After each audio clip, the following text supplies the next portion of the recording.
Hello, my friend. Today I will tell you another long-forgotten legend. Close your eyes and let the magic transport you to Middle-earth. Our journey begins.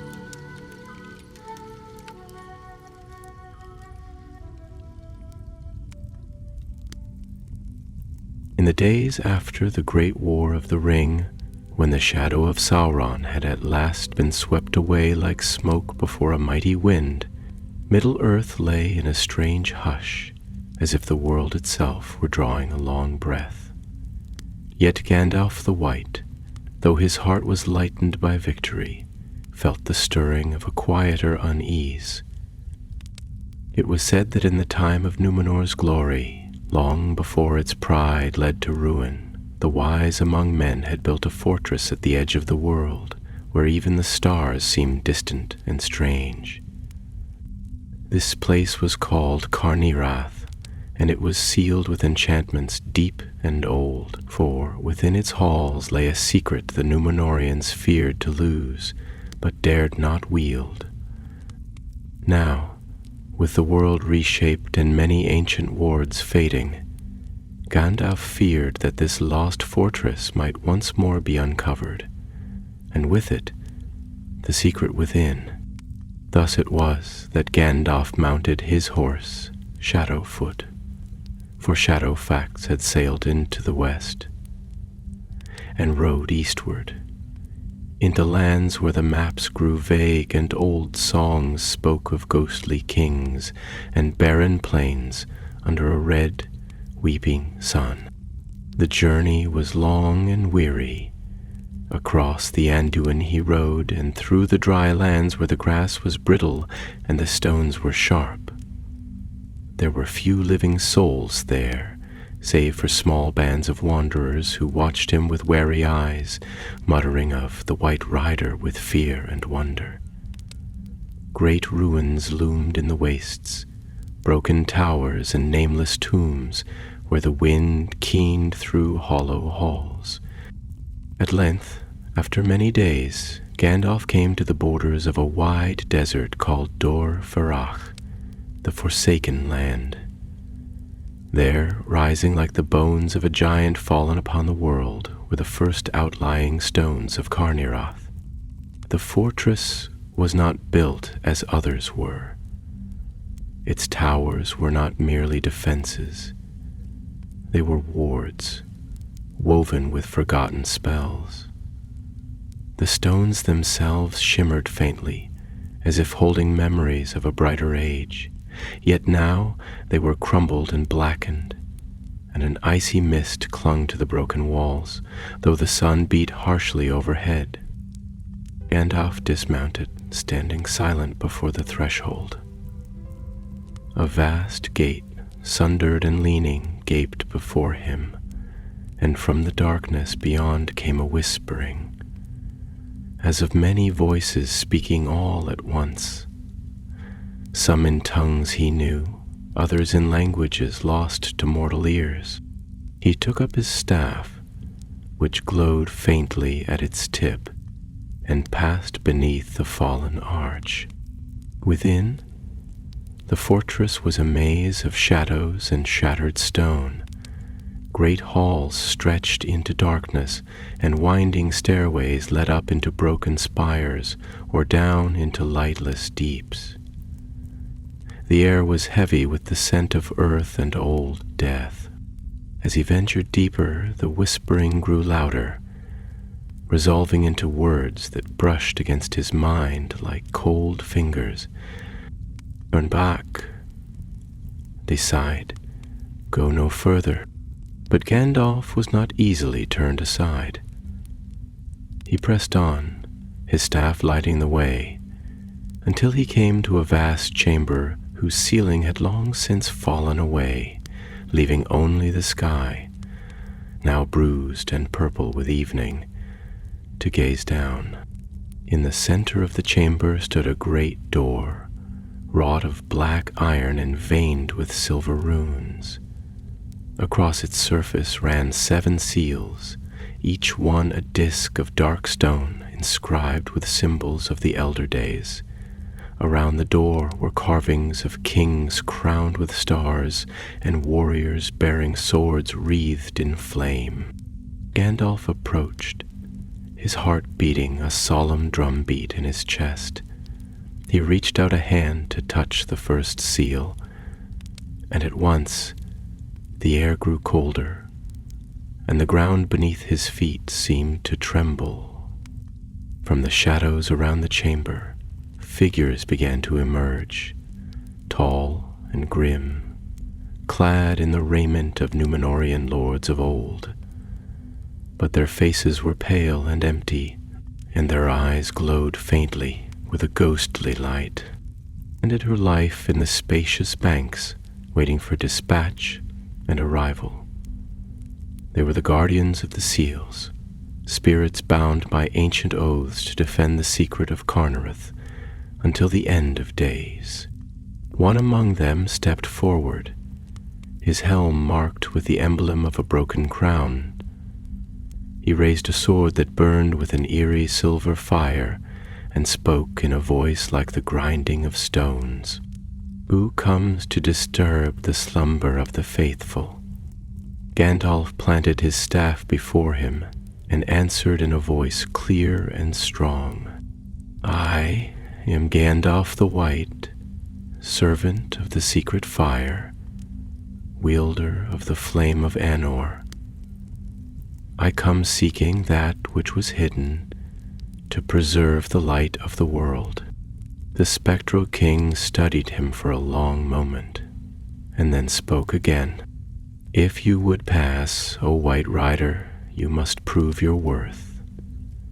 Each seal is bound by riddle and trial. Fail, and you shall be cast into shadow, forgotten until the stars fall from the sky."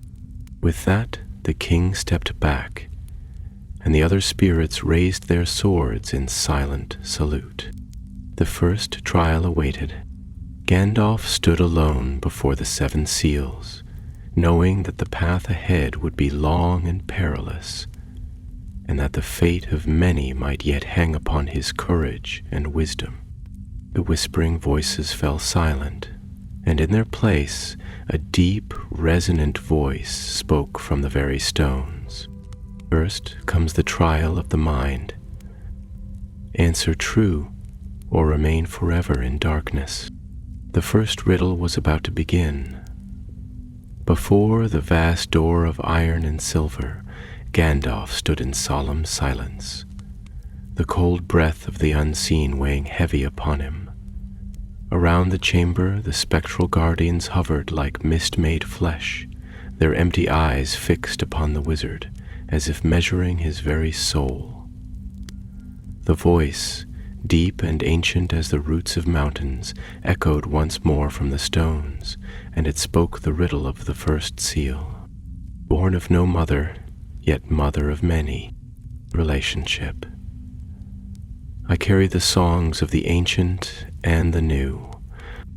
I pass unseen, but leave my mark on stone and soul. What am I? The words stirred the air, and with them came a tremor through the hall, as if the fortress itself waited with bated breath.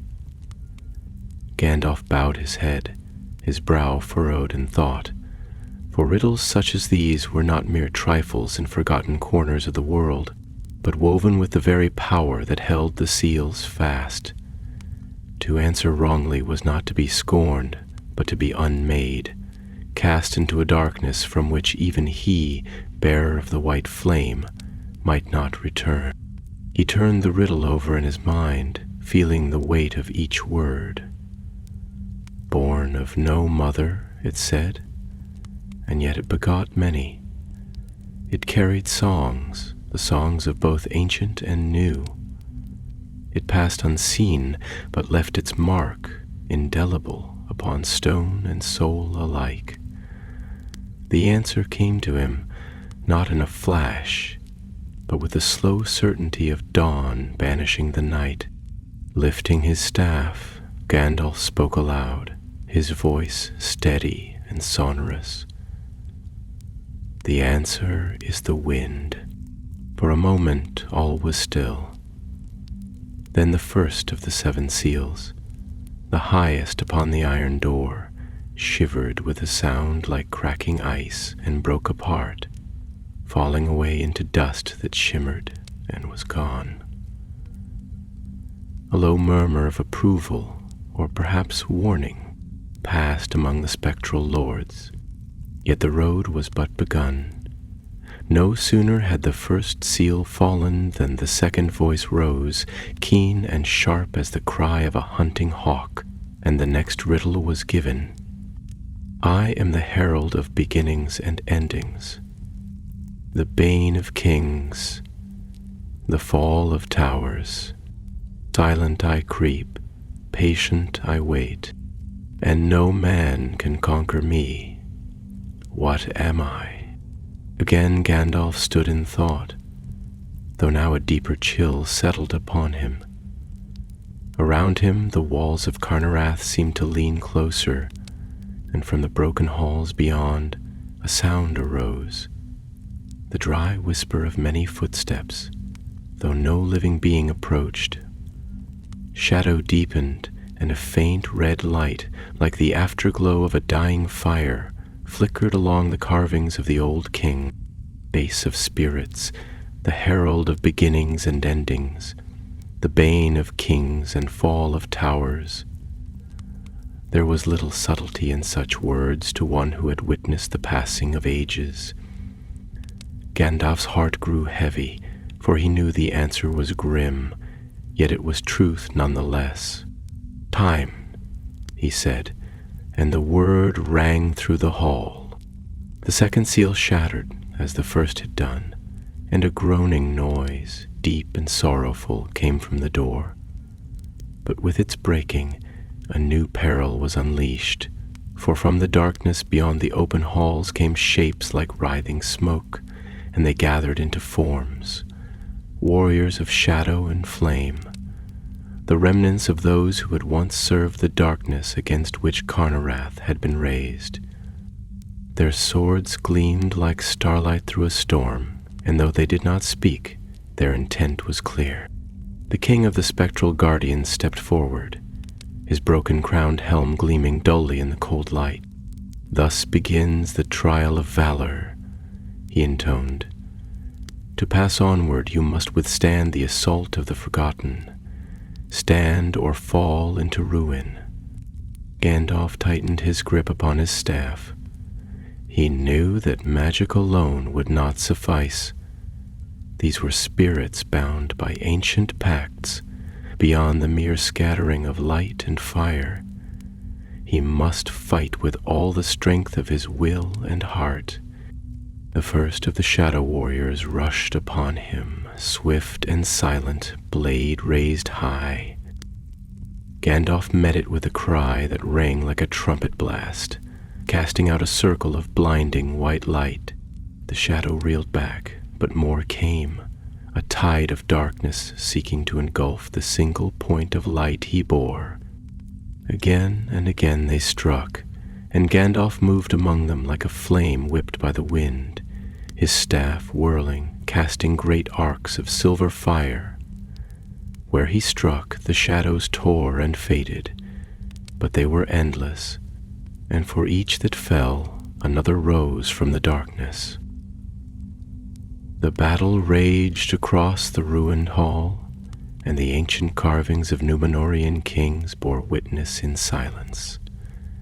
Gandalf felt his strength ebbing, for the fight was not merely of body but of spirit. Each blow struck against him weighed upon his soul, seeking to drag him down into despair and weariness. Yet he remembered then the words spoken in the secret places of Valinor, when first he had been sent into the world, that hope is not kindled by might alone, but by enduring when all seems lost. Summoning the last reserves of his strength, Gandalf raised his staff high and cried aloud words in the high tongue of the West. "Begone, by the flame imperishable, by the light that was before time, I banish thee." A wave of brilliance swept outward, dazzling and pure, and the shadow warriors wailed as they dissolved into nothingness, leaving only the soft sighing of the barren wind.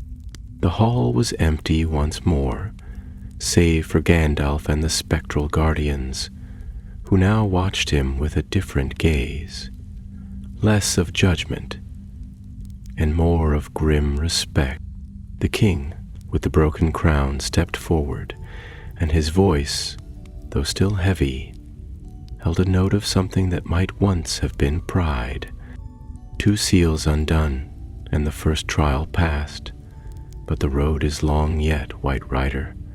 Steel thy heart, for deeper darkness awaits, and the ancient cunning of those who set these wards is not so easily overcome. Gandalf bowed his head, acknowledging the burden he had willingly taken upon himself.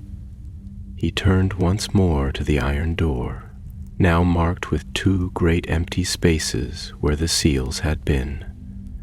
5 still remained, and with each would come greater trials.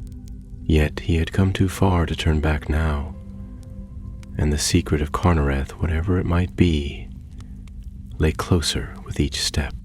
Thus, with staff in hand and resolve unshaken, Gandalf prepared to face the next riddle and the deeper mysteries that waited beyond. How the hall of Carnareth stood silent once more, save for the low, unending whisper of the wind threading through broken stone and sundered arches. The light of Gandalf's staff burned steady, casting long, wavering shadows upon the ancient walls where once proud kings and warriors had gazed down in stern majesty, now worn and crumbling as the memory of Numenor itself. Before him the iron door loomed, vast and unyielding, still adorned with 5 unbroken seals, each bearing runes of power so old that even Gandalf, wise among the wise, could barely discern their meaning. Yet he had not come so far to falter at the sight of grim omens and dark foreboding. Drawing a long breath, he stepped forward, and at once the deep voice that seemed to dwell within the very stones rose again, more solemn than before, as though the fortress itself grieved for the trials it was bound to set. Bird is the trial of insight. Look beyond the scene and speak what lies hidden. As the voice faded into the heavy air, the hall around him shifted, and Gandalf beheld a vision taking shape, not with the sharpness of waking sight, but as if the world itself had become a half-remembered dream. He stood no longer in the ruined fortress, but in a grand city of white stone and soaring towers, where the banners of Numenor yet flew proud beneath a sky of living gold. The streets bustled with life. Tall men with proud faces and bright eyes walked among gardens where the flowers sang with the voices of unseen spirits. Music echoed from hidden courtyards, and laughter mingled with the scent of the sea, rich and clean. But even as he watched, the vision changed. A shadow blacker than night crept over the shining city. Towers shuddered and fell, banners withered to ash, and the proud men became twisted and fell to their knees before a great figure cloaked in flame and darkness, whose unseen face bore a crown of iron. The sea itself rose in fury, and the city was swept away beneath churning waves. Gandalf stood unmoving, though the sorrow of the vision tore at his heart, for he understood now he was being shown not merely the past, but the great flaw that had doomed the Númenóreans, the pride that led them to worship false kings and to rebel against the will of the Valar. The true trial was not to mourn what was lost, but to discern what was hidden even within greatness, the seed of doom planted by their own hands. Lifting his staff, he spoke into the trembling air. What lies hidden is the pride that blinds the wise, the thirst for dominion over death, and the fear of fading. This alone undid the might of Númenor. The vision broke apart like mist before the sun, and Gandalf stood once more before the iron door where the third seal cracked and fell away with a soft, mournful sigh. From the shadows, the spectral king inclined his head ever so slightly, as if acknowledging the truth spoken aloud. But no respite was granted him, for immediately the fourth trial began. A low rumbling shook the earth, and the chamber around him seemed to sink deeper into shadow. From fissures in the ground rose a heavy mist, dark and clinging, and the voice of the stone spoke again, now deeper, as if coming from the roots of the world. Fourth is the trial of endurance. Stand firm against the false and the perilous, lest your soul be broken. But before Gandalf's eyes, shapes began to form within the mist, forms fair and terrible to behold.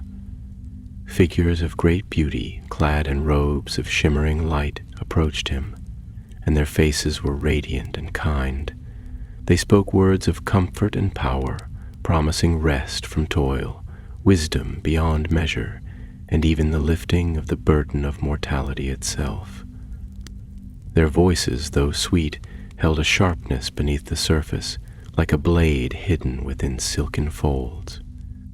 "Abandon this path, O traveler of the West," they said. "Leave behind the bitter labors, and come into peace. Here shall you find all that you have lost, and more besides. No more grief, no more struggle, only joy." For a moment, the weight of his long years, his many sorrows, and the memories of loss pressed upon Gandalf like a mountain.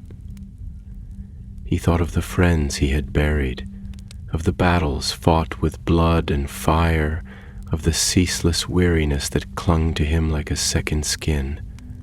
How easy it would be, how tempting, to lay down his burdens and accept the false peace these phantoms offered. Yet in the depth of his heart, Gandalf knew their promises for what they were. Lies, woven of longing and despair, meant to ensnare the will and lead it into bondage. He gripped his staff tighter, and though the mists thickened and the visions grew ever more alluring, he planted his feet firmly upon the broken stones and spoke aloud, though the effort cost him dearly. "I will not be turned, for though the road be dark and sorrowful, it is better to walk in truth than to lie dreaming in falsehood. Begone, ye phantoms of deceit." The figures shrieked as if in rage, and the mist recoiled, drawing away into the fissures from whence it had come. The fourth seal, tested by his endurance, cracked and fell, leaving only 3 between him and the hidden heart of Carnarath. Yet Gandalf staggered now, his strength sorely tried. He leaned heavily upon his staff, and his breath came hard. But he knew there would be no mercy given, for the ancient builders of this place had crafted their trials not merely to test strength or wit, but the very soul itself. The spectral king regarded him gravely and spoke once more. 4 seals undone, 4 trials past. Few there are among the living who could come so far. Yet the greatest perils lie ahead, for the fortress was built to guard more than mere gold or iron. It shields a truth that was hidden even from the eyes of the wise. And so Gandalf steeled himself, lifting his weary heart as a banner against the gathering gloom, and prepared to face the 5th trial, whatever horror or cunning it might bring. The air within the ruined hall grew colder still, and a shadow unseen passed over the dim light of Gandalf's staff, so that even the glow of his power seemed but a faint ember against the gathering gloom. The silence that fell was heavy and profound, as though the very stones of Carnarath waited with bated breath for the next ordeal. The spectral guardians, silent sentinels of ancient oaths, withdrew into the misted recesses of the chamber, leaving Gandalf alone before the iron door, now marred by the breaking of 4 seals, yet still formidable in its grim majesty. Above him the ceiling had long since crumbled away, and through the yawning breach the darkened sky of the forsaken east stared down, bereft of stars. Then the deep voice of the fortress, that somber will bound into stone and iron, spoke again, and the words it uttered seemed to fall like lead upon the heart. 5th is the trial of memory. Recall what has been forgotten, or perish in oblivion.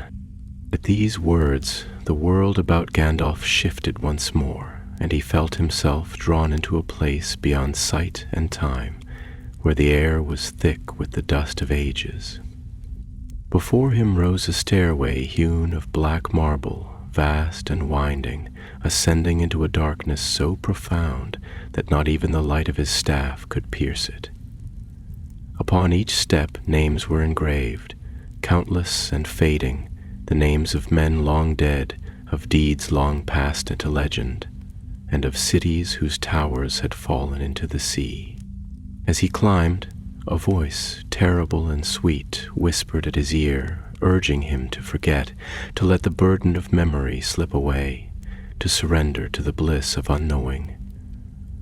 The climb was wearisome beyond all reckoning, for every step demanded that Gandalf recall something once learned, some piece of ancient wisdom, some memory of the elder days that even the wise scarce spoke of. If he faltered, if he forgot, the stair would crumble beneath him and he would fall forever into the abyss of oblivion.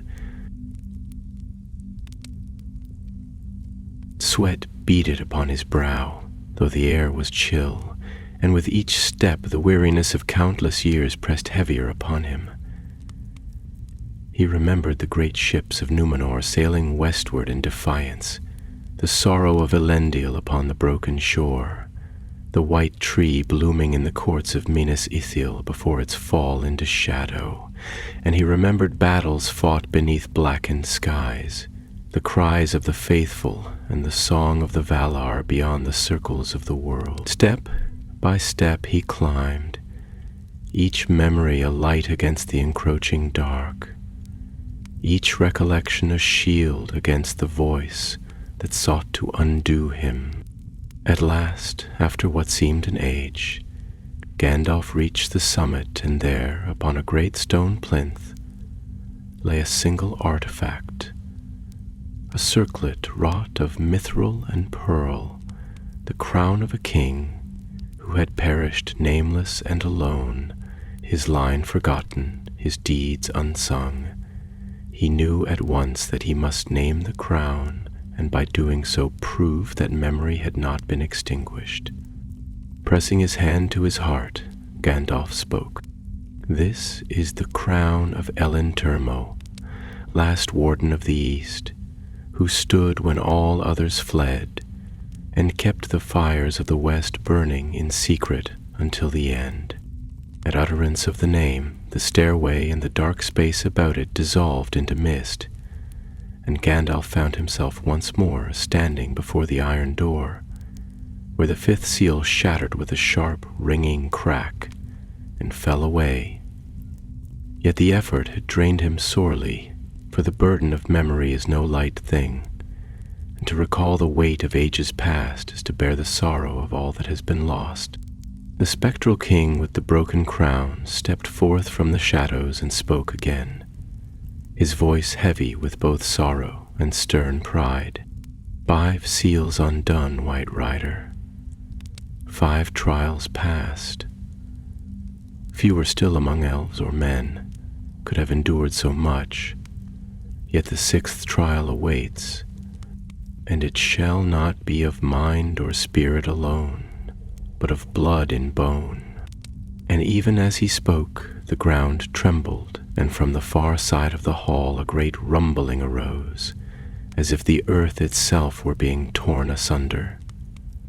A rift opened in the stone, and from it emerged a creature of terror, unlike any Gandalf had faced since the deep places of Moria. It was not a Balrog, for no flame clung to its form, but a thing of twisted stone and iron, shaped by forgotten sorceries into the likeness of a mighty beast, a guardian wrought in the last days of Númenor's pride, when even the wise had grown desperate enough to forge monstrosities to guard their secrets.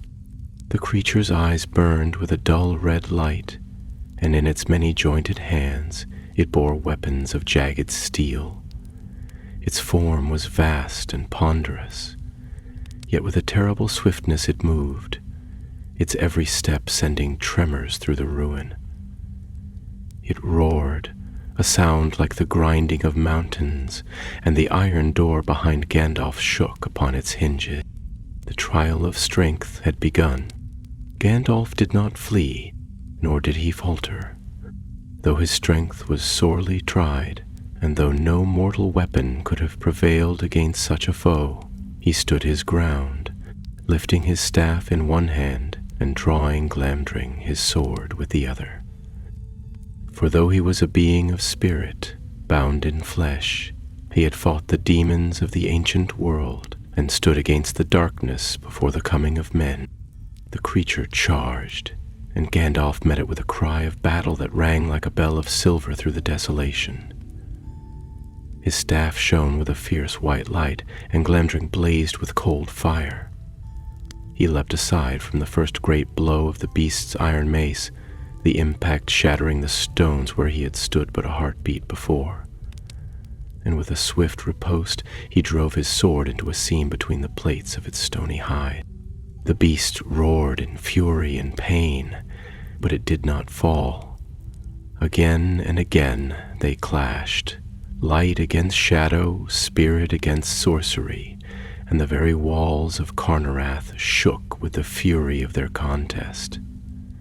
Gandalf's strength waned, for the foe was relentless and tireless, but in the deep places of his heart he found the strength of purpose that no darkness could overcome. At last, seeing that no force of arms alone would suffice, Gandalf called upon the hidden fire that dwelt within him, the secret flame that was his by right of his being, and he struck the beast not with sword or staff, but with the very light of his spirit, unleashed in a blinding torrent. The creature shrieked, a sound so dreadful that the spectral guardians recoiled, and its form cracked and splintered, great fissures racing across its hide. With a final roar, it fell to pieces, and the hall was silent once more. Breathing hard, Gandalf straightened, and before him, as if in answer to his triumph, the sixth seal upon the iron door cracked and crumbled away. Only one remained. The ruin of the stone beast lay scattered across the shattered floor, its great limbs and broken weapons already crumbling into dust as the ancient sorceries that had bound it were undone. The silence that followed was deep and profound, as if the very breath of the fortress itself had been stolen away by the final death cry of its monstrous guardian. Gandalf stood amidst the wreckage, weary beyond any telling, yet on his white robes, though stained with ash and shadow, still shone faintly in the gloom, and his staff, though nicked and blackened, yet burned with a steady light, the fire of his spirit, undiminished by the trials endured. Before him now loomed the iron door, dark and massive, bearing upon its surface only the final seal, the last barrier between him and the secret that Carnarath had guarded through the ruin of kingdoms and the passing of ages. The spectral king, helm cracked and mantle torn, approached with a slow and solemn tread, and his voice, when he spoke, was grave as the tolling of a great bell at the passing of an age. 6 trials have you passed, O wanderer from the west. The 7th and last awaits, and it is unlike all others, for it is not of mind, nor spirit, nor strength, but of choice, Choose rightly, and the way shall be opened. Choose falsely, and all that you are shall be forfeit to the darkness that dwells beyond these stones. At these words, the chamber itself seemed to grow dimmer, and a mist like smoke, dark and heavy, rose from the broken earth. Shapes stirred within it, vague and terrible, yet Gandalf did not flinch, for he perceived that this was no mere conjuring, but the gathering of the ancient dread that had ever haunted the hearts of men. The fear of choice, the terror of consequence, the sorrow of inevitable loss. The final trial was set. From the mist, two paths revealed themselves, stretching forward beyond the threshold of the iron door, each winding into the unseen depths of Carnarath. The first path was bathed in a golden light, warm and fair, and upon it were strewn the banners of the west, bright and proud, and the sound of laughter and song could be heard faintly upon the air. The second path was shadowed and grim, its stones cracked and blood-stained, and a chill wind blew from its unseen end, carrying with it the distant cry of the lost. The voice of the fortress spoke once more, and its words were heavy with sorrow. Math path leads to power swift and sure, the other to sacrifice and doubt. One shall give you mastery over the secret you seek, the other shall guard it still, at a cost known only to yourself. Choose and be judged. Gandalf stood long in silence, his heart troubled, for the golden path called to him with the sweet allure of triumph, the promise that the secret of Carnarath, whatever it might be, could be wielded to heal the wounds of the world, to bring swift and certain peace to a land long wearied by war. Yet in the depths of his soul he knew that such mastery, however well-intentioned, could not be trusted even to the wise. For power calls to power, and even the hand that would use it only for good must tremble, lest it be tempted in pride. The darker path offered no such certainty, only the grim assurance of duty fulfilled at personal cost, the silent keeping of a trust meant not to be claimed, but to be preserved. Thus it was that Gandalf turned from the bright and easy way, setting his feet instead upon the shadowed road. At once the golden path withered and faded, and a great sigh, as of 1,000 spirits relieved of an ancient burden, echoed through the hall. The final seal upon the iron door cracked with a sound like the breaking of the world, and it fell away in shards that vanished like smoke upon the wind. The door swung open with a slow and ponderous groan, revealing a stair descending into darkness deeper than night. Without hesitation, Gandalf entered, and the heavy portal closed silently behind him, sealing away the world of light. He descended for a long time, deeper than the roots of any mountain, until at last he came to a small chamber, carved of the same black stone as the stair, but set with veins of silver that glimmered faintly in the gloom. In the center of the chamber stood a pedestal of smooth marble, and upon it rested not a weapon, nor a crown, nor a jewel of power, but a simple scroll, bound in a ribbon of faded blue. Gandalf approached, and as he did, the light of his staff grew softer, less fierce, as though bowing in reverence. He reached out with gentle hands and lifted the scroll, and as he did so, a warmth spread through the cold air, a presence both mighty and gentle, as if the very spirit of the West had awoken to witness the moment. Unbinding the ribbon, Gandalf unrolled the scroll and read the words written there, in the fair hand of the Númenóreans of old. being. We, the faithful, do swear by the light of the west and the flame imperishable, that never shall we bow to darkness, nor forsake the mercy of the Valar. In hope unyielding we stand, in sorrow steadfast, though towers fall and kingdoms perish. Let this be our oath until the end of days. And Gandalf understood then the true nature of the secret guarded in Carnarath. Not a weapon of war, not a means of dominion, but a memory of hope, a promise of faith unbroken through all despair. In a world scarred by shadow and betrayal, such a light was more precious than any sword or crown. He bowed his head, tears pricking the corners of his eyes, and he placed the scroll within his cloak.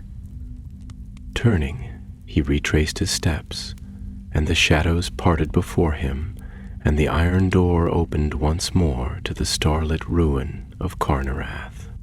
The spectral guardians stood arrayed before him, and the king with the broken crown saluted with his sword, a gesture of honor. And farewell.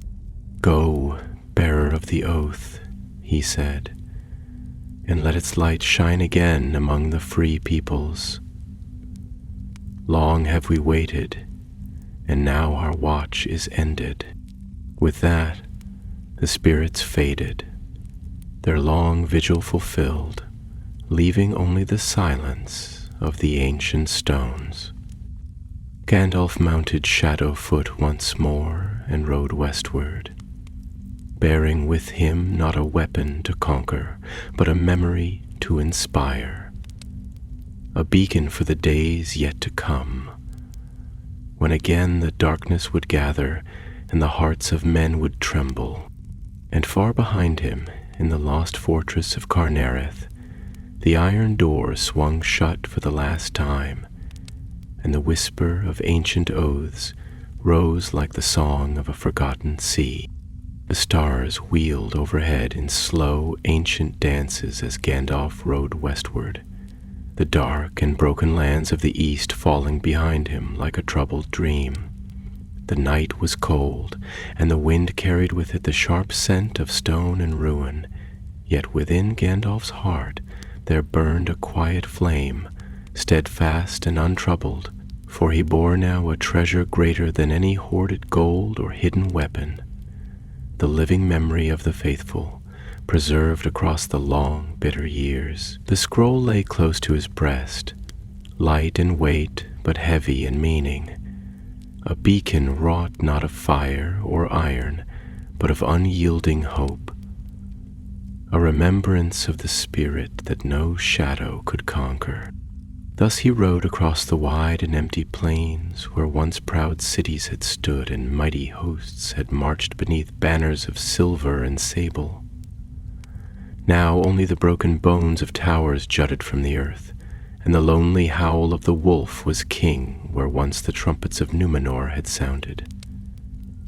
Yet even amidst this desolation Gandalf rode with a purpose as steady as the path of the stars, for he knew that the work was not yet finished. To bear a light was not enough.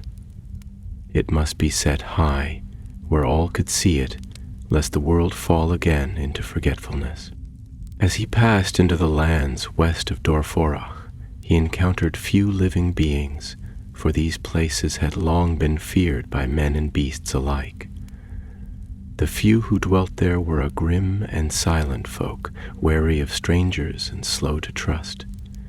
Yet when they beheld Gandalf, shining white against the darkness, like a shard of the lost moon, they bowed low and whispered blessings, though they knew not his name nor his purpose. For in that land where shadows clung to the very earth, even the simplest heart could feel the breath of the west when it came. At length, after many weary days, Gandalf came to the wide river Carnan, whose waters, though fouled by the ashes of distant wars, still flowed bright beneath the cold light of the stars. There he found an ancient ferry half sunken into the mire, and by strength of will and craft he repaired it enough to bear him across. The river groaned and protested beneath the weight of horse and rider, but at last Gandalf set foot upon the western shore and knew that he had crossed a threshold, not merely of land, but of destiny. In the days that followed, the land grew gentler and signs of life returned. Green things crept among the ruins, and birds sang thin and hesitant songs in the broken branches. Yet Gandalf did not tarry, for he was drawn onward by a certainty that was deeper than thought, as if some great tide of fate moved with him. He passed through forgotten valleys and over wind-swept hills, until at last he came to a place where the land rose into a great ridge, crowned with a circle of ancient stone. There he paused, for the stones were of no mortal making, but had been set in the elder days by hands that knew the true speech of the earth and the stars. They were worn and weathered by time, their surfaces lichen-crusted and cracked, but the power that dwelt within them had not faded entirely. Gandalf dismounted and approached the circle with reverence, knowing that here, perhaps, he could call forth what must be called. Standing within the circle, he raised his staff high, and he cried aloud in the high speech of the West, a summons that few now living could have understood. O spirits of the faithful, O guardians of the ancient hope, hear me. I bear the token of your oath, and I seek counsel in the darkness that gathers once more. Come forth, if you will, or send a sign that I may know the path that must be taken. For a long moment there was no sound but the whisper of the wind among the stones.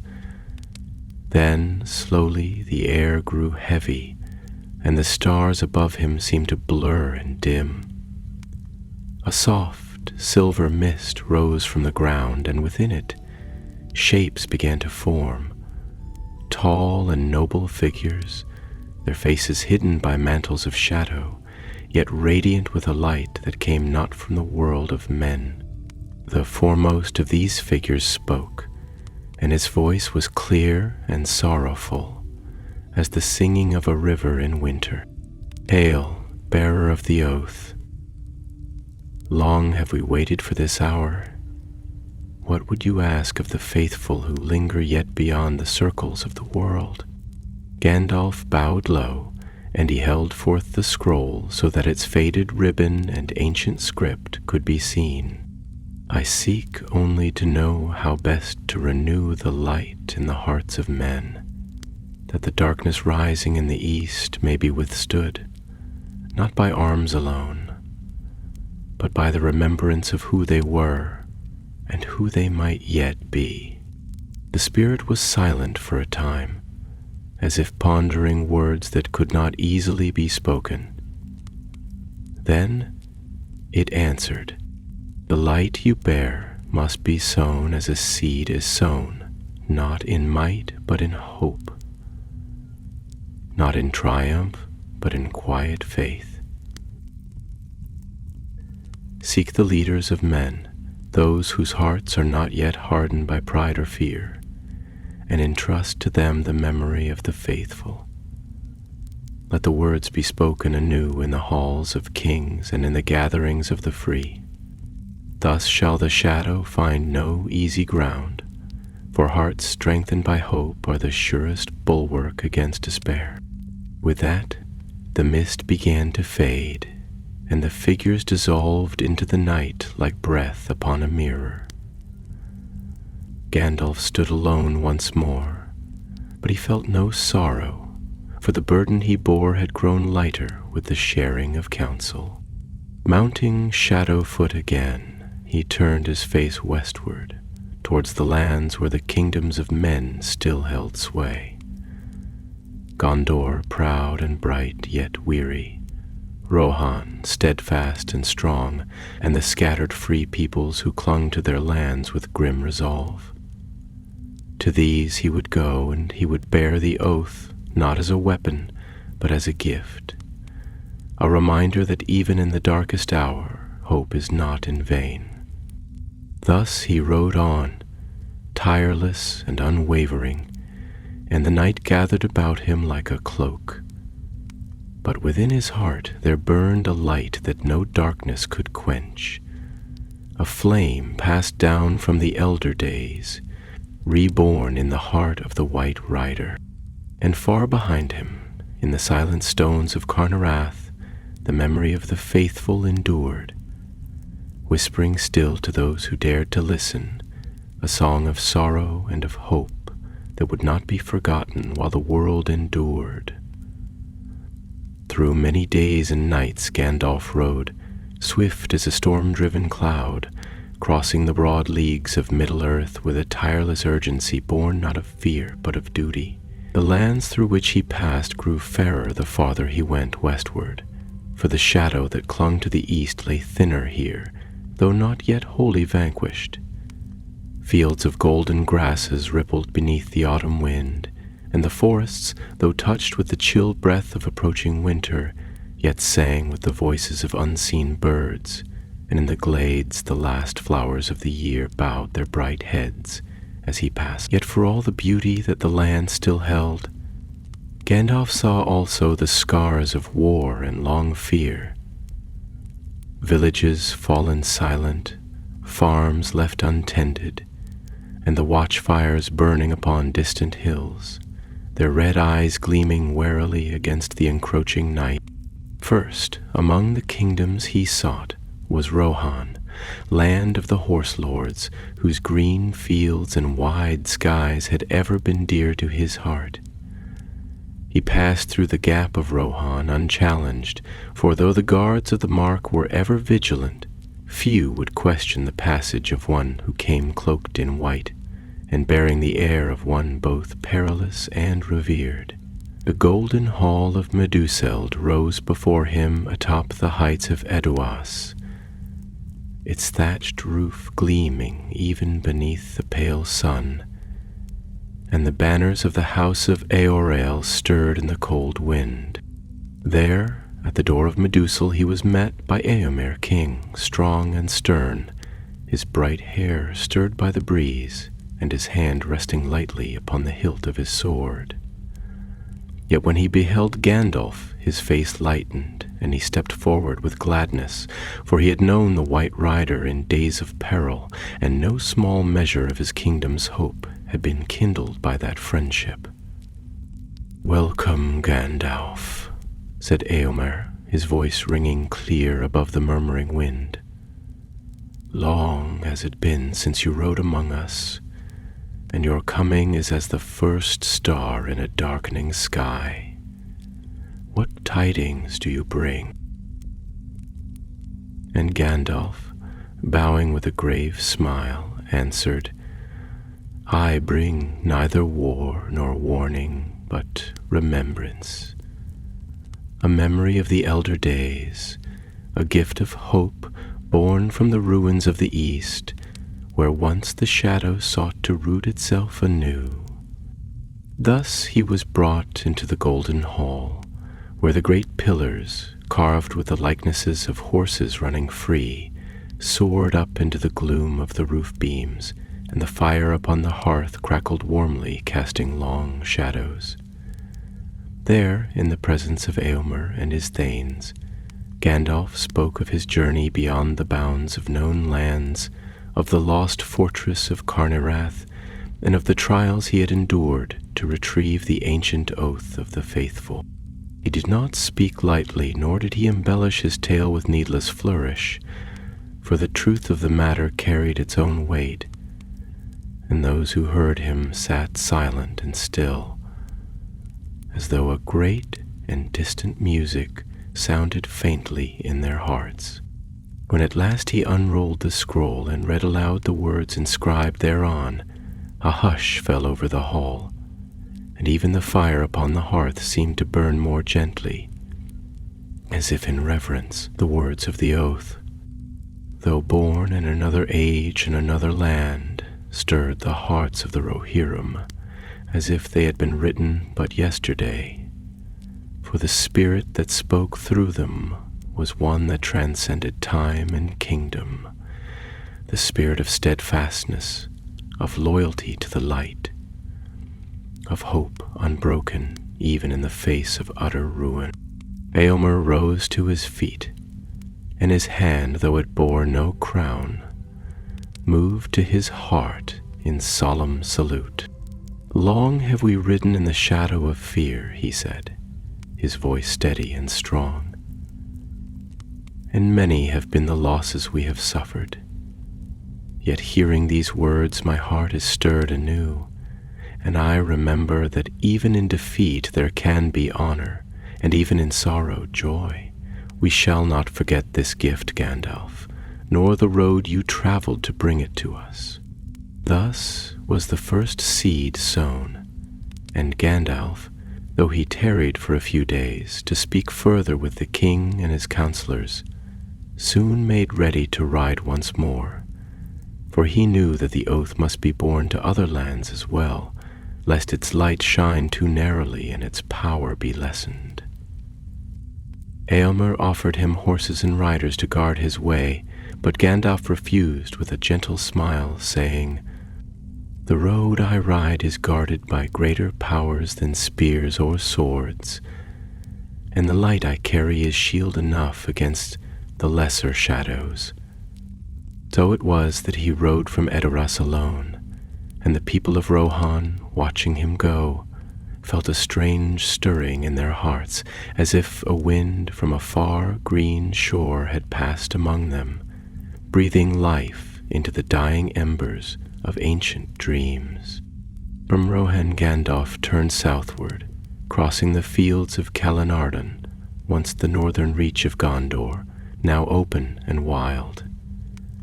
His path led him to the white city of Minas Tirith, still proud upon its 7 circles of stone, though the wounds of the great war could yet be seen upon its walls and towers. The banner of the King of Gondor, silver upon black, flew from the pinnacle of the Tower of Ecdelion, and the streets, though once hollow and empty, now bustled with life, as men returned to their homes and the works of peace began anew.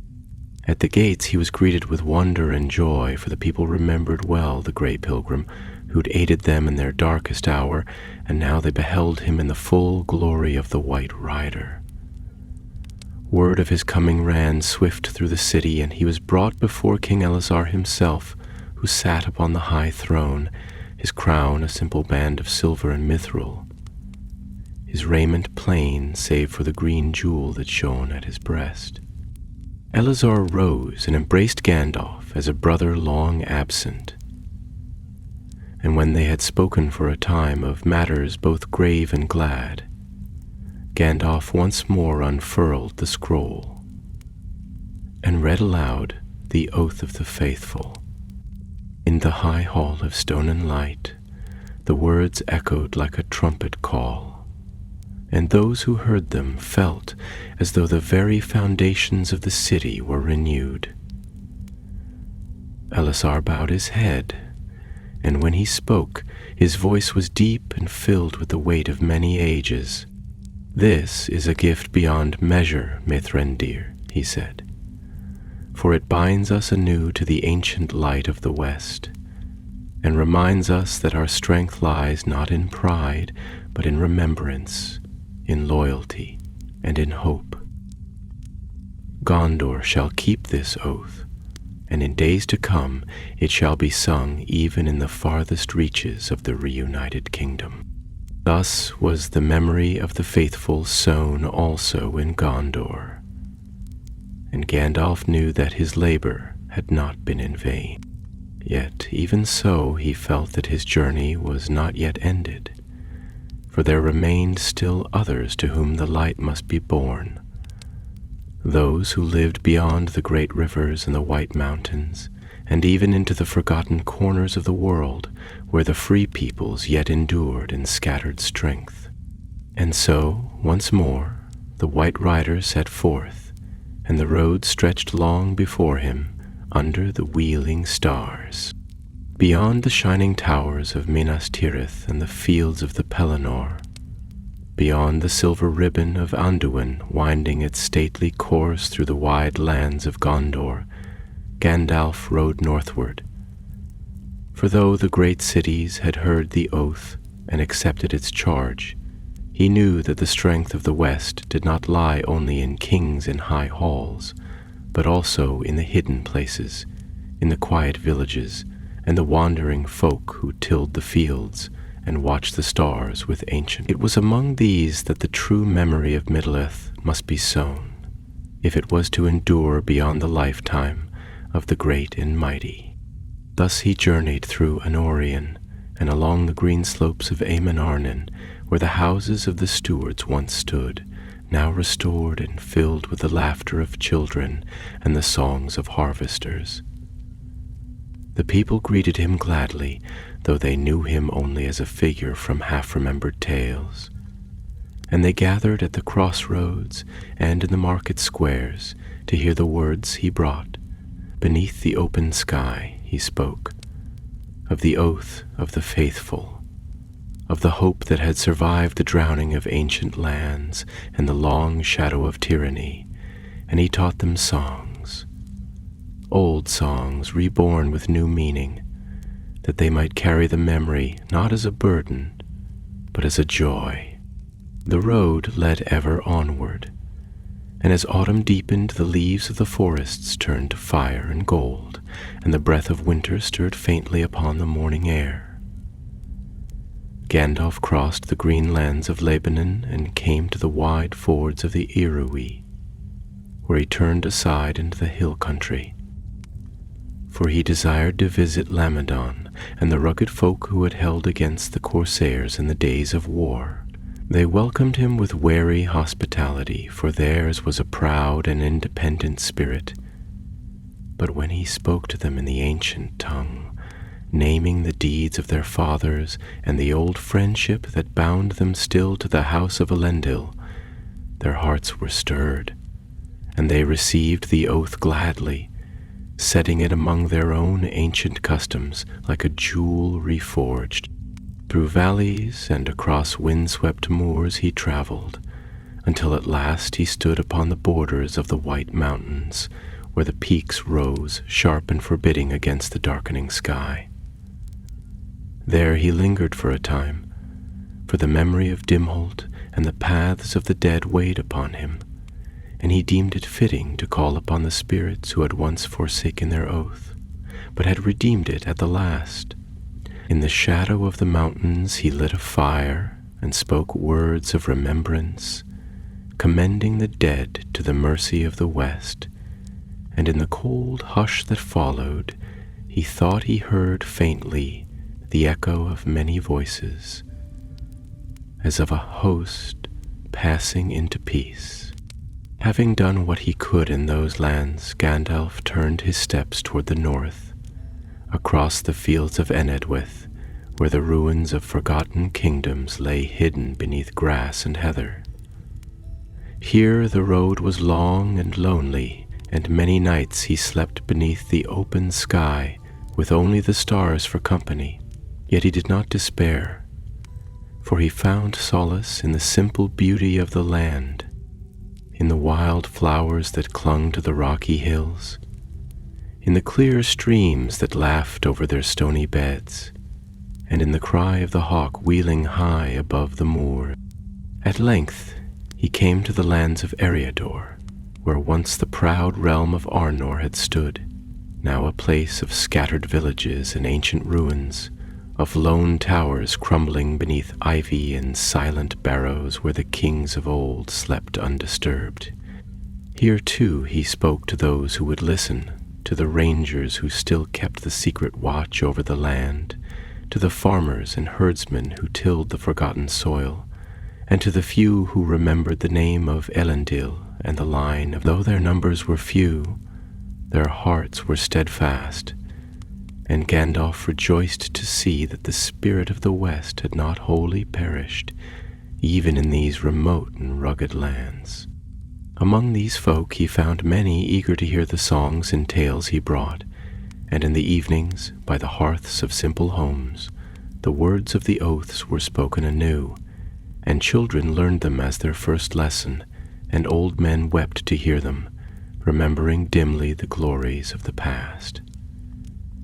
Thus the seed he had carried from the ruins of Carnarath began to take root, not with the clamor of armies or the thunder of banners, but in the quiet strength of those who chose to remember and to hope.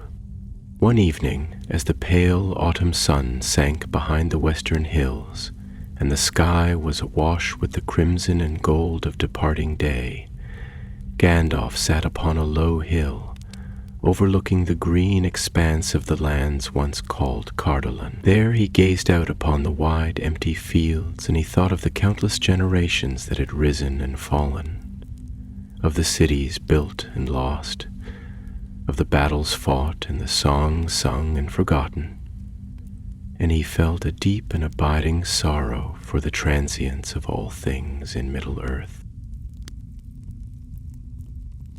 Yet even as he pondered the passing of the ages, a great peace stole over him, for he saw that though towers fall and kings perish, the spirit of hope endures, carried not in stone or sword, but in the hearts of the free.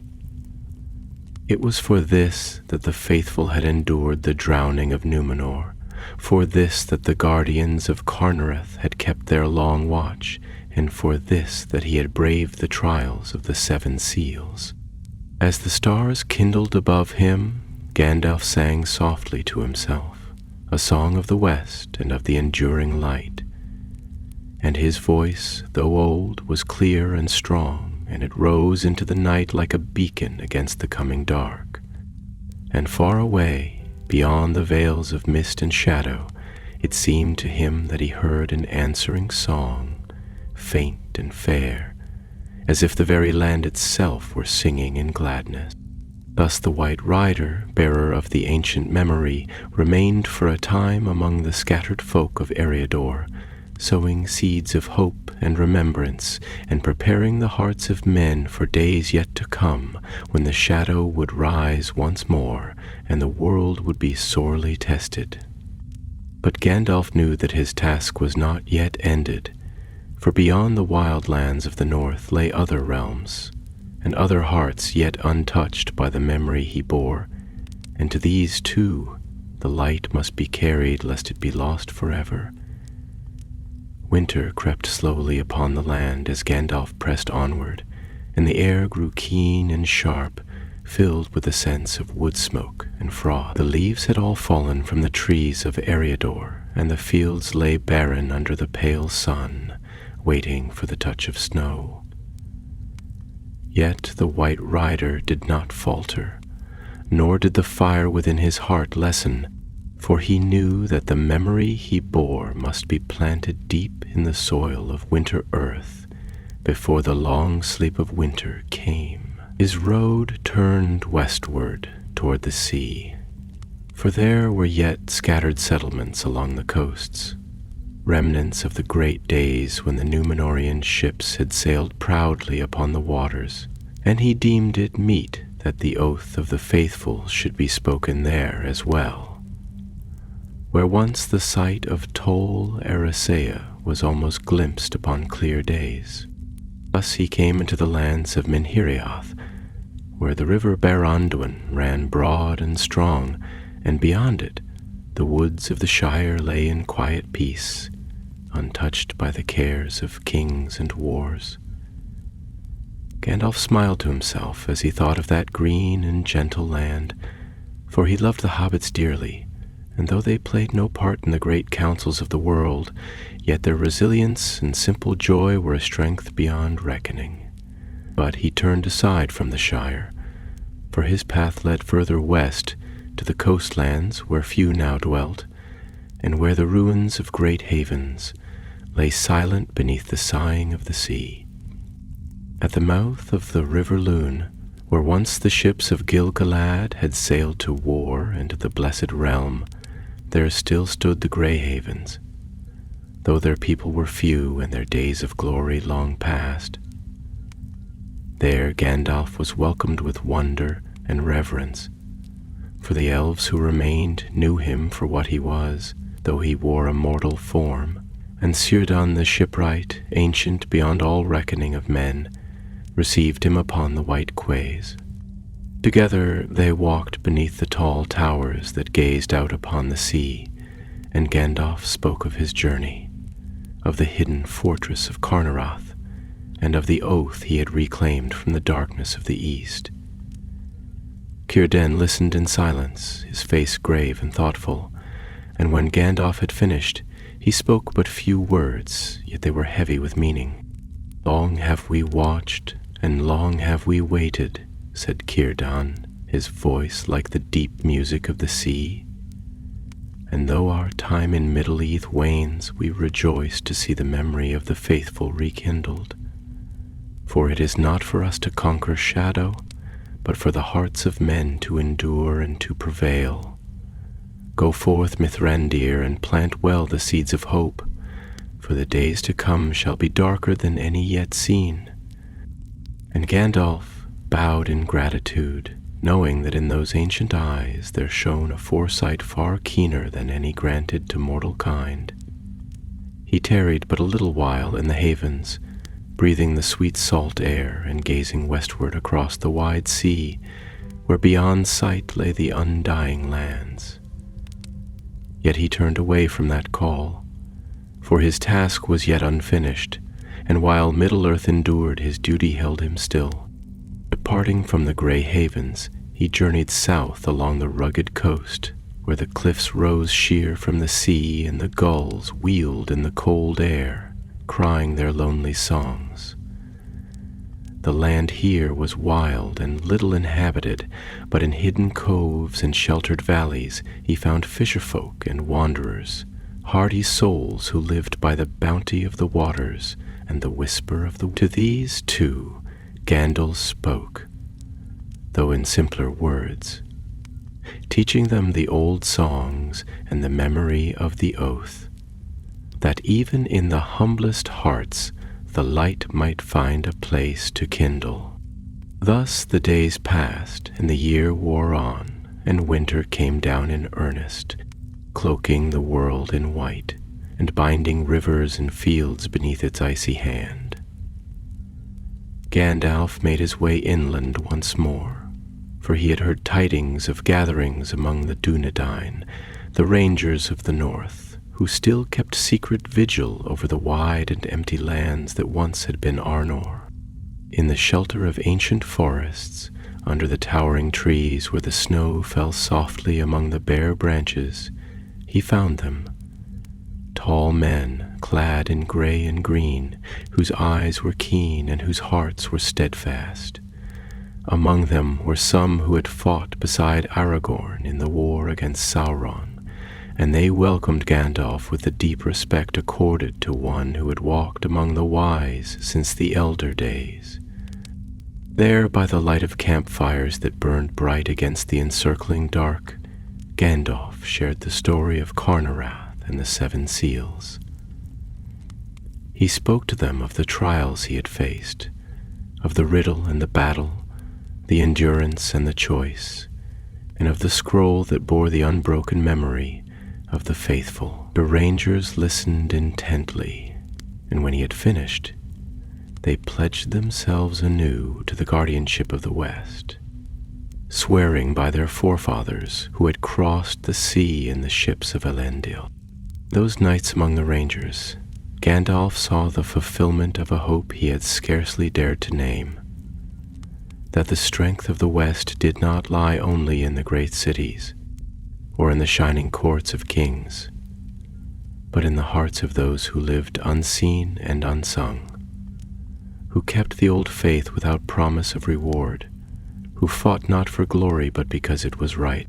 Thus heartened, Gandalf prepared at last to return to the lands nearer the heart of the world, where the fate of many would soon be woven together once more. Yet he knew that the seeds he had sown, scattered across the breadth of Middle-earth, would grow in secret, watered by hope and guarded by the memory he had carried from the shadowed halls of Carnirath. And as he rode southward again, through the vast, silent winter lands where the snow lay deep and the trees whispered among themselves in the language of dream, he sang softly to himself the song of the faithful, and the light of the west rode with him, unseen yet ever present, a flame against the long night that was yet to come.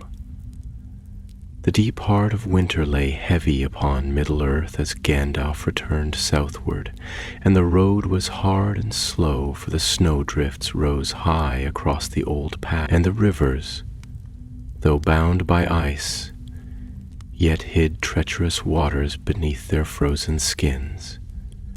Yet neither hardship nor weariness turned him aside, for the fire that burned within him was of a greater light than that of any hearth, and it drove him onward, a silent beacon in the sleeping world.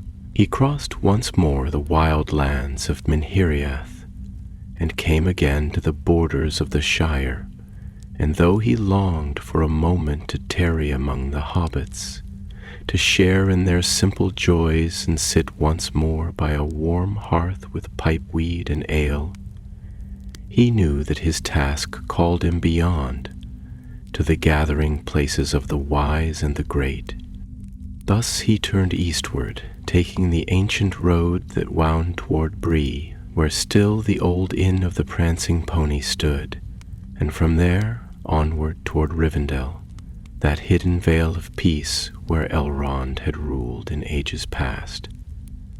Though Elrond himself had departed into the west, Rivendell remained, a haven of lore and memory, and Gandalf knew that there, if anywhere in Middle-earth, the seed of hope he bore might find rich soil to flourish. The journey was slow, for the snows lay deep upon the weather hills, and the cold winds blew keenly from the north. But at last, after many days, he came to the hidden paths that led into the valley. The air grew softer as he descended, and though the trees stood bare and silent, a sense of watchfulness and quiet strength filled the air, as if the land itself remembered the days of old and held vigil against the passing dark. Lights gleamed among the trees, and the sound of water flowing over stones reached his ears like a song remembered from childhood. Gandalf smiled, for the sight of Rivendell, even in winter's shroud, warmed his heart as few things could. At the great house of Elrond, now tended by his sons Elladan and Elrahir, Gandalf was welcomed as one returning from a long and perilous road. They greeted him with gladness, though their faces, like the face of Rivendell itself, bore the deepening lines of sorrow and endurance, for they too knew that the world was changing, and that the fair things of the elder days were fading like mist before the rising sun. In the high hall where once the council of Elrond had been held, Gandalf spoke again the tale of Carnirath, of the seven seals, of the trials he had faced and the scroll he had retrieved. Elahan and Elrohir listened gravely, and when he read aloud the oath of the faithful, their eyes shone with a light both proud and sorrowful, for they remembered well the Númenóreans who had been their friends in ages long past, and the fall of that great people weighed heavily upon them still. "You have done a great thing, Mithrandir," said Elladan when the tale was ended. "For though many now look to the rebuilding of kingdoms and the healing of lands, it is in the hearts of men that the true battle lies, and without remembrance they are as ships adrift without stars to guide them. We shall keep this memory here," said Elrohir, "and we shall teach it to those who come after, that even as the years grow long and the days grow dim, the light of the West shall not be wholly lost from the world." Thus Gandalf found a home for the oaths among the elves who yet remained in Middle-earth, and he rejoiced, though his heart was touched with sadness, knowing that their time was drawing to an end, and that soon the last ships would sail, and the shores of the west would call to them. Having fulfilled his purpose in Rivendell, he lingered but a little while longer, taking counsel with the wise, gathering tidings of the lands beyond, and preparing for the last steps of his journey. For though he had carried the memory of the faithful far across Middle-earth, he knew that the final test lay not in the telling of tales, nor in the planting of seeds, but in the steadfastness of those who heard, in the choices they would make when once again the shadow stirred. In the choices they would make when once again the shadow stirred. Thus he departed Rivendell with a quiet heart, riding once more into the wide lands that stretched between the mountains and the sea. He traveled through lands both wild and tamed, speaking to those he met, reminding them of the strength that lay not in sword or crown, but in the will to endure, the courage to hope, and the wisdom to remember. His words were like sparks scattered upon the wind, unseen and unfelt by some, but catching fire in the hearts of others, kindling a light that no darkness could easily extinguish. So passed the months, and winter deepened into its final, bitter hold upon the world. Yet, in the hearts of many a quiet stirring had begun, a remembrance of forgotten oaths, a rekindling of old loyalties, a soft yet growing strength that whispered that even should darkness fall again, it would not find the world unguarded or unready. As the snows began at last to lessen and the first faint breath of spring stirred upon the southern winds, Gandalf knew that his task was near its end. The scroll he had borne from the deeps of Carnarath had been shared among the free peoples, its memory planted like a seed in hidden places, there to grow and strengthen with time. Though the work was quiet, and the world at large knew little of it, Gandalf in his heart of hearts knew that the greatest deeds are often those unheralded, and that in the end it is the quiet resistance of the faithful that turns the tide of fate. Thus he turned his steps once more toward the white city of Gondor, for he wished to speak again with Elisar, and to see with his own eyes how the seeds he had sown were beginning to flower in the new age that dawned. Shadowfoot bore him swiftly across the leagues, and the roads, once rutted with war and stained with blood, were now alive with travelers and merchants, with the laughter of children and the ringing of hammers rebuilding walls and homes. And as he rode, Gandalf lifted his face to the sky, where the clouds were breaking and the sun shone pale but strong through the winter haze.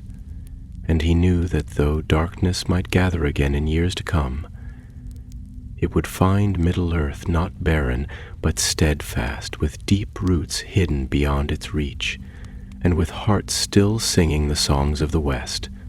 The sun, though pale and struggling, rode higher each day, and the snows began to retreat from the fields and hills as Gandalf made his way southward through the awakening land.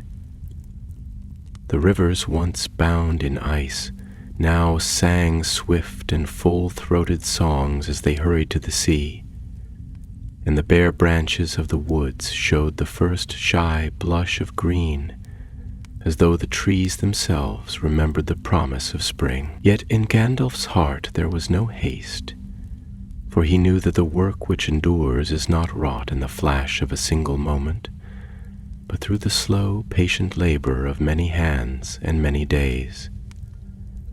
And so he traveled at a steady pace, speaking where he found willing ears, sowing remembrance where the soil of memory was rich enough to bear fruit. In time he came once more within sight of Minas Tirith, the White City, rising proud and fair against the slopes of Mount Mindalluin, her towers catching the morning light like the blades of drawn swords.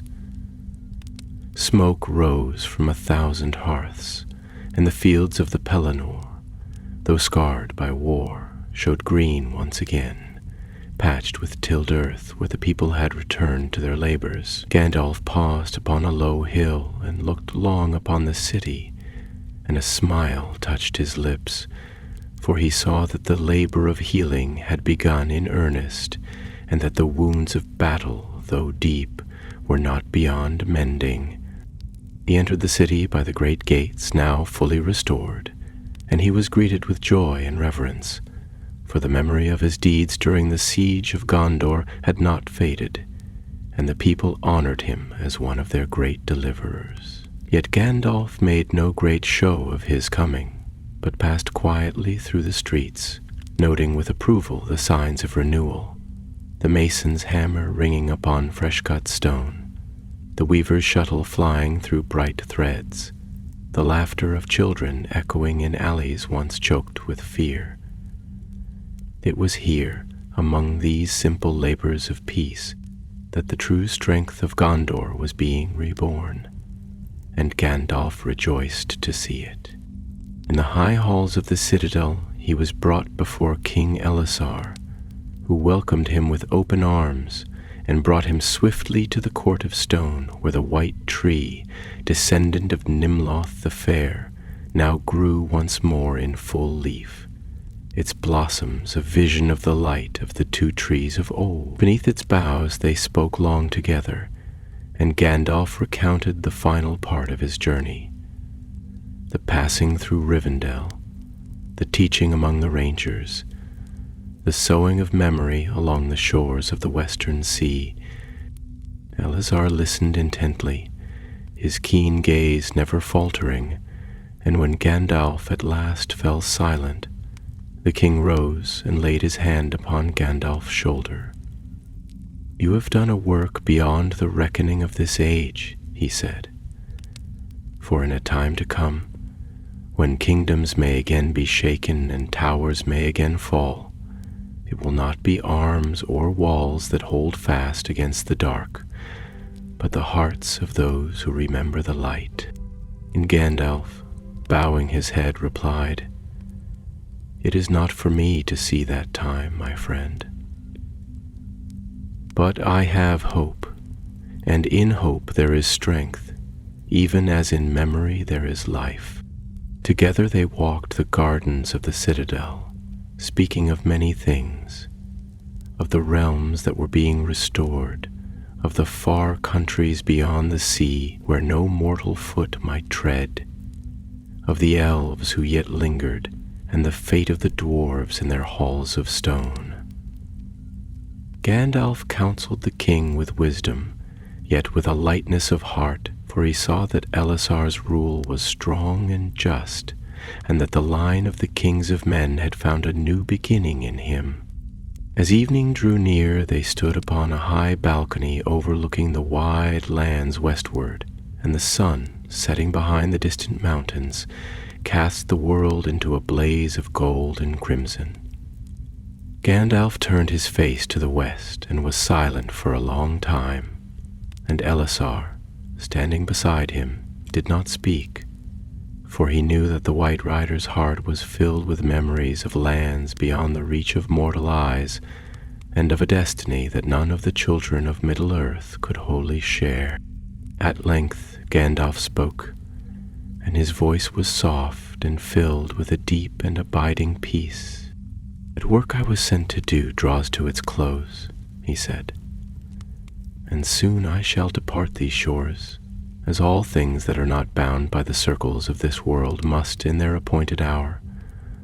But I depart with joy, for I have seen with mine own eyes that which I had long hoped for but scarce dared believe, that the hearts of the free peoples are strong, that their courage endures, and that the memory of the West shall not be forgotten." And Elessar, his voice steady and full of reverence, answered, "You have given us a gift beyond all price, Mithrandir. Though you may go where we cannot follow, your work shall endure, and your memory shall not fade from the minds of men." Thus they stood together as the night fell, and the stars kindled one by one in the heavens, ancient and patient as they had been since the world was young. Gandalf lifted his gaze to those eternal lights and felt no sorrow, but only a great and quiet satisfaction, for he knew that the time of the guardianship he had been charged with was fulfilled, and that the trust he had borne from the Valar had not been given in vain. The days that followed were filled with quiet counsel and the setting of things in order. Gandalf visited once more the steward's house, where wise men gathered to record the histories of the realm, and there he entrusted a copy of the Oath of the Faithful, that it might be preserved among the chronicles of Gondor for all time. He walked also among the common folk of the city, speaking to them without ceremony, and teaching anew the old songs, now woven with the memory of Carnarath and the Seven Seals, so that even those who might never read the great books would carry the memory in their hearts. At last, when all was prepared, Gandalf made ready to depart from Minas Tirith, his white cloak gleaming in the spring sunlight, and Shadowfoot pawing the ground with eagerness for the road. Many came to bid him farewell, lords and captains, craftsmen and farmers, children bearing garlands of early flowers. Elisar himself stood at the gate with Arwen Undamiel by his side, and they bowed low as Gandalf rode forth. Thus the White Rider passed once more beyond the gates of the White City, not in triumph or in sorrow, but in quiet fulfillment, bearing with him the memory of an age now passing into history, and the hope of ages yet to come. And the wind, blowing from the west, carried with it the faint sound of singing, as if the very stones of Gondor remembered and rejoiced. The days that followed Gandalf's departure from Minas Tirith passed swiftly, yet they bore with them a sense of quiet inevitability, as though the world itself recognized that an age was drawing to its close. The White Rider traveled slowly through the fair lands of Gondor, passing by the green slopes and silver streams, by orchards blooming in the first strength of spring, and through villages where the people, though they knew not all the reasons for their newfound hope, felt in their hearts a stirring, as of deep waters long silent, beginning once more to flow. In every place he came, Gandalf spoke little but watched much, and in his seeing he was satisfied, for the memory he had borne so far, the light he had kindled anew, was finding root among the free peoples, and their songs and labors carried the spirit of the faithful without need for heralds or proclamations. Thus he came in time to the southern shores of Gondor, where the land opened out toward the sea, and the wide waters lay glittering under the growing warmth of the sun. The gulls cried overhead, and the salt wind stirred his cloak, and in the breath of the waves and the distant whisper of the tides, Gandalf heard the summons he had long awaited, though he had not spoken of it to any save perhaps to the deep places of his own heart. For the time had come for him to turn his face westward, not in thought alone, but in body also, and to seek the havens from which those appointed by the Valar might pass beyond the circles of the world. At the havens of Mithlond he found Círdan still waiting, though the ancient mariner's eyes looked ever westward, as if already glimpsing shores no mortal could see.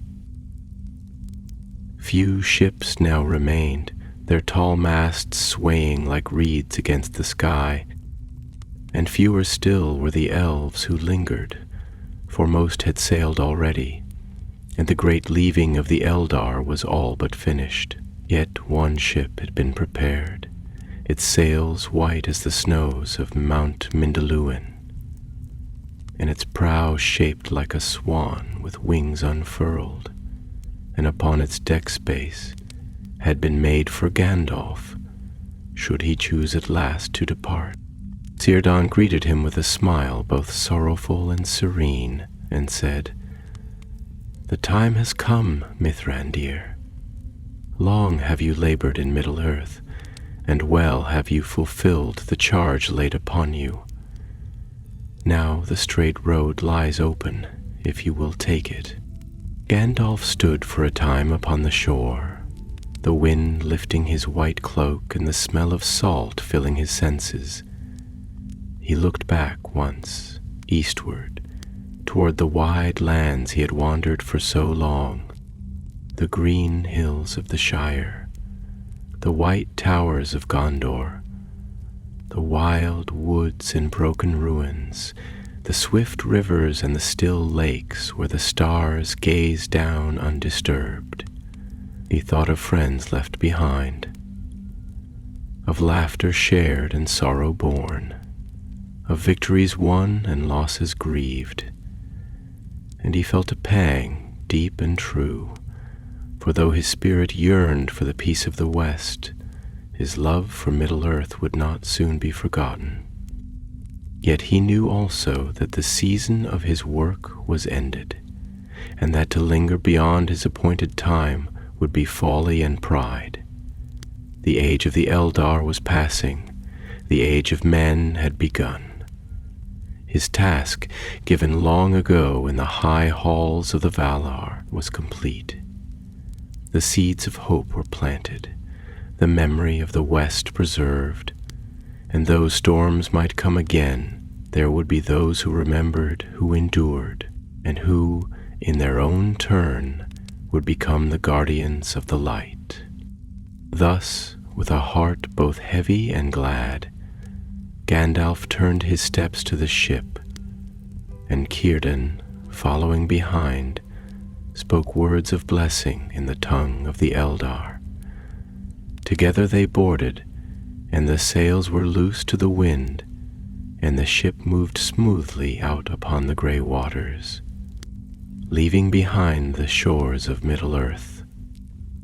The sea spread wide and endless before them, and the world fell away behind, and a great peace came over Gandalf, as though a long burden had at last been laid down, and he felt the presence of distant shores drawing near, fairer and brighter than memory could hold. The straight road lifted them beyond the bent circles of the world, and the grey rain curtain turned all to silver glass and was rolled back, and he beheld white shores, and beyond them a far green country under a swift sunrise. Thus Gandalf departed Middle-earth, the white rider whose coming had been like a flame in the dark, whose counsel had steered kings and common folk alike toward the paths of hope, and whose final gift was a memory stronger than death, a binding of the free peoples to the light of the West. Though his presence was gone from the world of men, the work he had begun would live on in their songs, their labors and their dreams, a beacon against whatever darkness might yet arise. And so the tale of the Path of the Seven Seals came to its end, not with battle and trumpets, but with the quiet fulfillment of an oath kept and hope renewed, and the memory of the faithful shining like a star in the deep places of the world, steadfast and unquenchable while Middle-earth endured.